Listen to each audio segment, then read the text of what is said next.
Tecmo Bowl overall, a difficulty score of 6 out of 10. On the frustration scale, this equates to biting down and then throwing your controller across the room, probably because you were blindly throwing to a receiver off screen who you didn't realize was covered, and the other team ran it back for 6. But don't worry, we've got a number of tips designed so that you'll be the one holding up the non-existent Tecmo Bowl trophy at the end of the season. So let's run the intro and get into this Tecmo Bowl guide right here on Video Games 101. I remember that shit, Tecmo Bowl.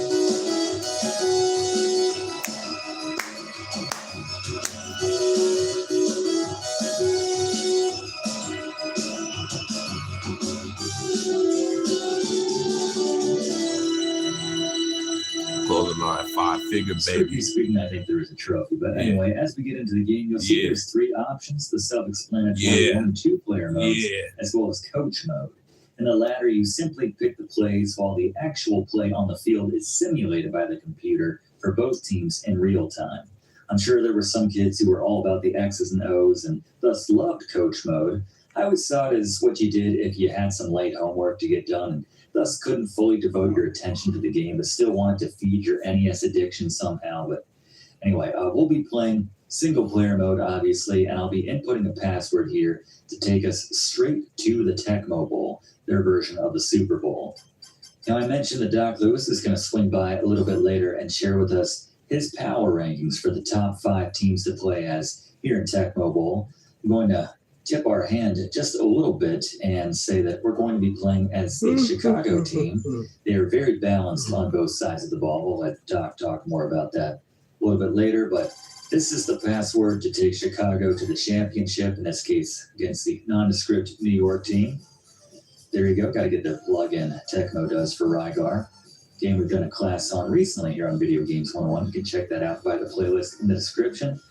Good rule of thumb on the kickoffs, the punts, is just stay with your blockers until it breaks down and then just try to avoid those dives from the other team. Let's take a look at the controls now for Tecmo Bowl. Here on the playbook screen, you can see you can tap B to bring up your special teams options prematurely if you want to punt or kick a field goal. The game will default to that on 4th down, but you can see most of it is driven by A, with a couple exceptions with the B button there for passing on offense and then doing a dive tackle on defense. But A does most everything else. We can hold the direction and then tap A to select the play that we want here. 2 run plays, 2 pass plays. I'm going to start with a run. Chicago's a great run team led by Walter Payton. See, we're getting off a nice run here for our first play. It's about 9 yards. Yep. Not too shabby. I should mention, it's always a flip of the coin. What up, Chad? The other team calls on defense, especially when the computer's in charge. You can have Bo Jackson in the backfield, but if they successfully call the right defense, if they pick a run defense, your blocks will break down very quickly and you'll get swallowed up. So let's talk strategy, though. That's what this is all about. That's why you tuned in. So we're getting a nice run here with Walter Payton. I do like that pass 1. I think Doc's going to talk about that, but that's a nice option where you have a quick dump off at the bottom of the screen to Walter Payton there. You can see him standing right there. More often than not, you can make the other team miss on those open field tackles and pick up some easy yards with that play. But note that every team has their own unique playbooks. That play is specific and unique to Chicago, so just worth mentioning. But let's take a look now at the breaks notes for this Tecmo Bowl NES guide. These are the keys to winning your games. First and foremost, Eric Wilson, what's up? I mentioned this in the opening, but not all teams are created equally. The rosters are, again, based more or less. Is that my son, Derek? Is that you? Mid to late 80s for these teams. So is that you, Derek? We'll have the better players and we'll perform better. Is that my son there? Again, Doc's going to talk about that a little bit later. Bring him in probably in the 3rd quarter to talk about that. Secondly, use the best plays. Is that my son there? Derek, what's up? About that as well. Talked a bit about using I love you, son. Obviously on offense for the Bears here, as we're threatening here in the red zone. I think we'll go with the old. My son's name is Derek. Right here at the top. See if we can't pick up a block here. There we go. You see, as soon as one of your guys engages, he said, "Nah." Players, they start kind of wrestling back and forth. I was like, "What the hell, my son doing on my motherfucking page, man? What's going on, yo? What's going on?" A or B again can be used to kick the ball. And you don't need that bar to be too filled up for an extra point. Thanks, bro. In fact, you probably want to kick it when it's only about a third full. Once you see defenders start to break through your blockers and start to threaten, get that kickoff a little bit faster. Defending a kickoff or a punt is admittedly difficult in this game. One of the hardest parts because your player is off the screen for most of it, and then they'll oftentimes be tied up by one of their blockers once you actually get in position. So I like to run up for a little bit and then just kind of hold my position and hope one of my other guys get to them. And if they don't, then I'm kind of there as a safety net. And that's kind of my same philosophy here on defense, actually. You have two options. You can either rush the passer. In this case, Mike Singletary's got some speed, one of the better defensive players on the Bears. One-time coach, I think, of the 49ers as well. But, yeah, you can just make a straight line for the quarterback when you're in that safety position right there in the middle.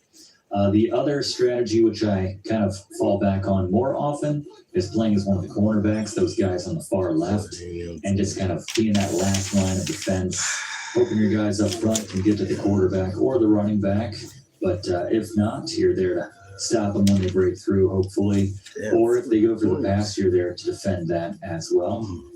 Talk more about that, show more of that, but we've left this up on the screen for a very long time. Let's keep going. Run first offense. Throwing the ball in this game is generally very risky unless you have a wide open player. Like, just see we had one at the top right there, but that dump off is just so reliable in this game. But yeah, you'll quickly learn the speed of the safeties, the cornerbacks, the guys which are covering your receivers, and their it's a good run right here, and their uncanny ability to cross the entire field in about a second, and less time than it takes for the ball to get out of your hands and into the hands of your receiver. And they'll just set themselves just a foot right in front of your receiver, and that leads us to number 4. There are no such things as 50-50 balls. The tie never goes to the receiver in this game. It will always result in an INT in my experience every single time. There we go, man open at the top of the screen. Pretty, like it. So far, so good here. But yeah, just be very careful when it comes to throwing the ball. Only throw when you're sure that your man is uncovered and you got a chance for a good play. Sometimes this means hitting him while he's still in his route. Sometimes this just means he's just sitting there wide open because of a blown coverage from the other team. But then these last two Rick's notes are for the defensive side of the ball, which we're back on now. Play bend, don't break defense. I was sort of alluding to this earlier when I was saying, what up, Ben? I'd like to tap that A button to hello, Adrian. What's up? Those players on the Adrian, what's up? So you can keep everything in front Ben, of you. what's up? See, right here, we're playing the safety Singletary, and we went for the quarterback, but we got a block. One of their guys blocked us, tied us up, and if you're not controlling the cornerbacks, they're basically useless in this game. You'll discover that as well. Most of your team defensively is completely useless in this team unless they manage to put some pressure and get to the quarterback or the running back in the backfield. But you can see right here, it's a complete mess. So, and then lastly, don't dive unless you're behind a player. Yeah, they might be too good, baby. They might be too good, baby.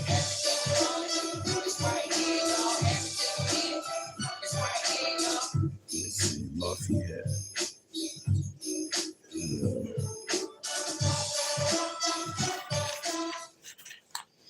They doubt you, but you still believe? Some stuff, some give up. Don't quit. Your moment will come. Thank you, Adrian. Appreciate you. Thank you. Thanks for subscribing, man. Welcome to Glitterland, baby. Welcome to Glitterland. You know how we do it over here, baby. We show much love around here.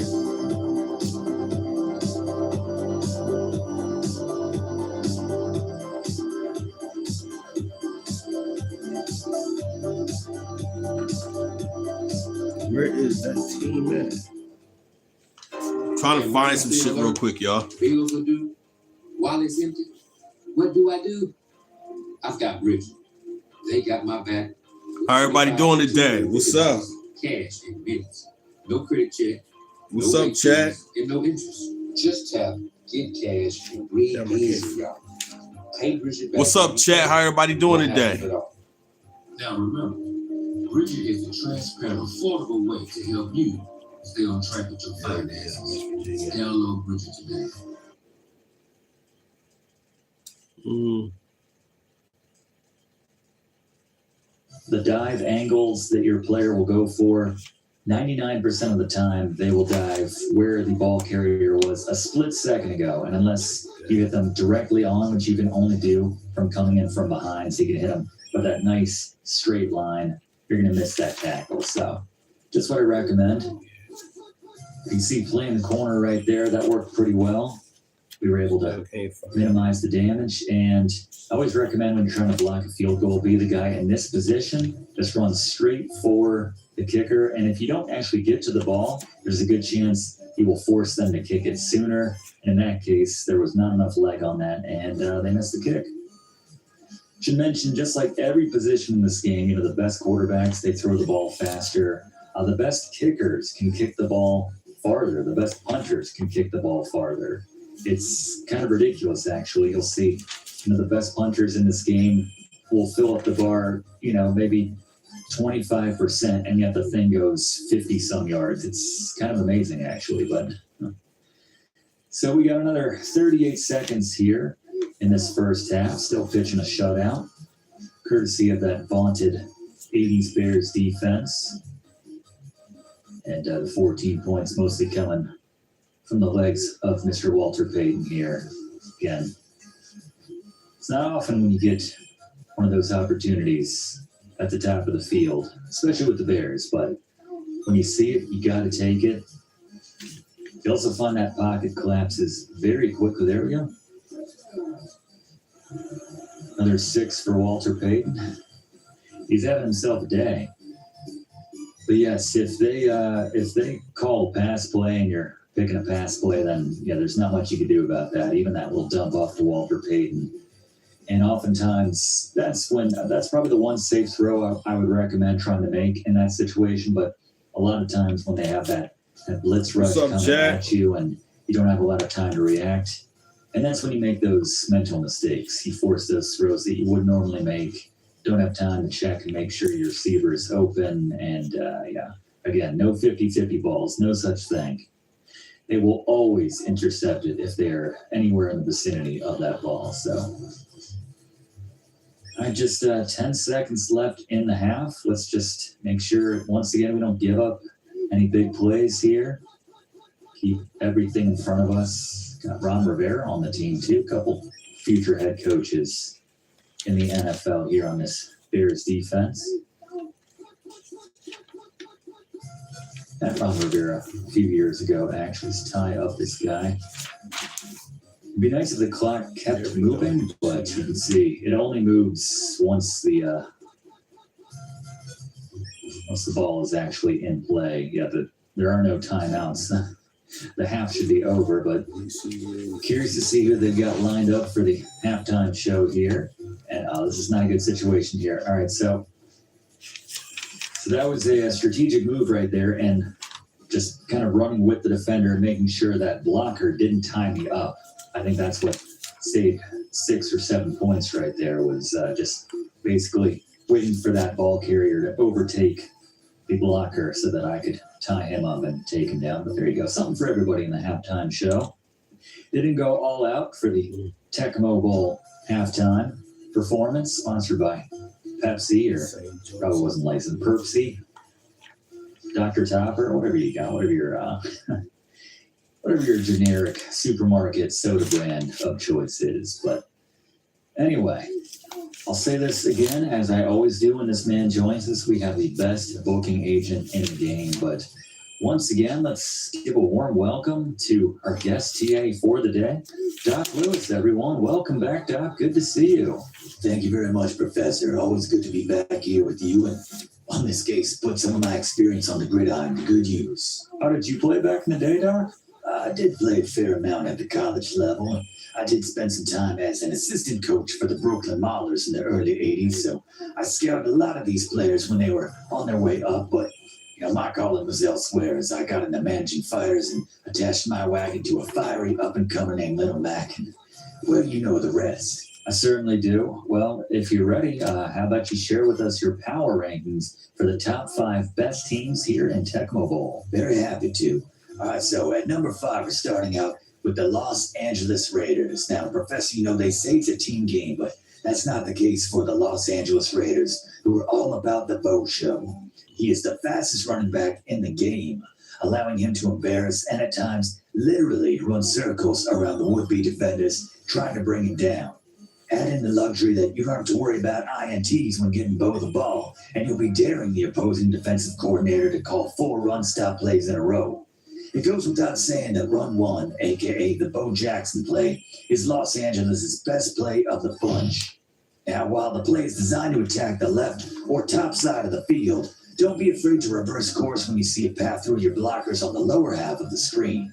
It's a testament to LA's depth at the position that Run 2 defaults to your other running back in Marcus Allen. And while he can't break tackles like Bo when his number is called, Run 2 makes for an odd change of pace now and again when Bo needs a Gatorade break. By the way, Bo never needs a Gatorade break.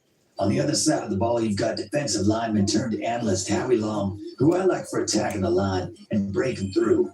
Or you can favor Haynes at the top of the screen like the professor prefers and let virtual Howie and the rest of the line do their thing and try to get some penetration while you lock down the back end. At number 4, I've got Denver. Now, this team excels on offense off of the strength of John Elway's arm and Tony Dorsett's speed and power in the running game. I like both options, but Denver's best play is pass 1.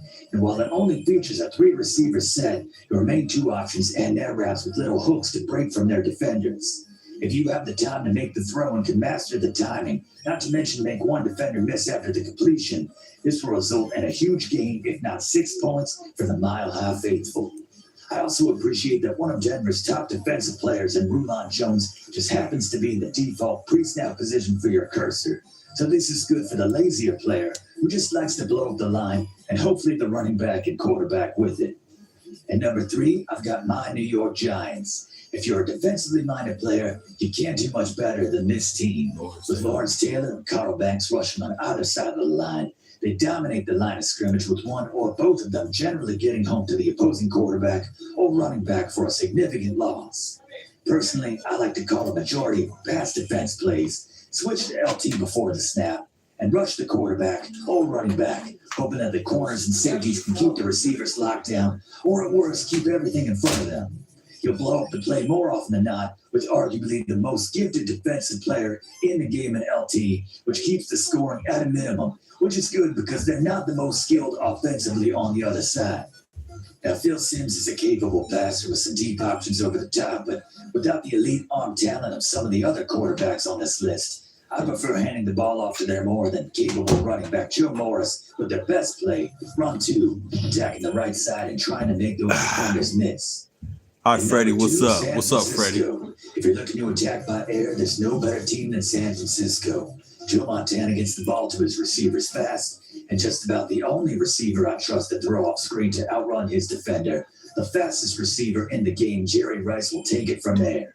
The Niners have the best playbook for passing, boasting more passing plays with 4 receivers than any other team. Now, to be clear, this means they have 2, but the extra options are great for giving the opposing team's defensive coordinator. All right, y'all. Like, comment, share, subscribe, holla back. Spread your receivers out no matter when you connect with them. That's a great pick for